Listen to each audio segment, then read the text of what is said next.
Hello, my name is Junaid Ahmed Fasti. I'm recording this video for demonstration of 10th exercise in System Software and Compiler Lab, which is to generate intermediate code. Intermediate codes are generated basically to ease the work of any compiler to parse and compute a string uh, entered by the user so that it will be easy to create a parse tree and to traverse through it to make sure that everything is going perfectly and to carry on with the computation. So for this we will be creating tree address code. That means we will be having two operands and one operator. The value will be assigned to a temporary variable. That temporary variable will be used in another operation, probably with some other temporary variable or some other entry as the input. So first of all, we will be starting as getting the expression as input.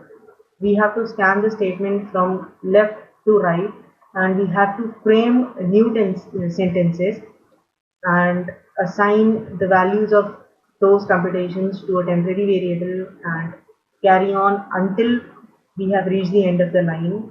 And if there is an assignment operator used in that string, then what we have to do is we have to assign the value of the left side, the temporary variable that we created for the right side to the temporary variable created for the left side, and that's how we get the final answer for our string. So starting, we ask the user for an expression. Now if we check whether the string is in proper format or not, otherwise we get invalid entry.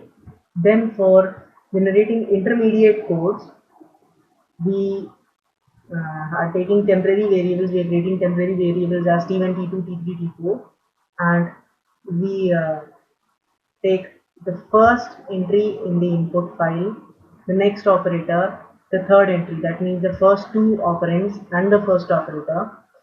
We store it in temporary variable 1. We take that temporary variable 1 for the second operator and third operand, and then we whatever computation we do there, the result we store in temporary variable 2.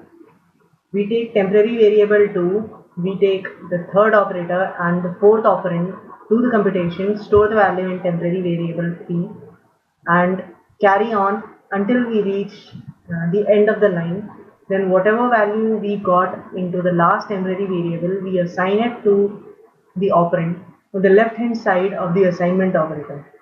So for sample input, I have given a equal to b plus c divided by d multiplied by e. So we are scanning the string left to right.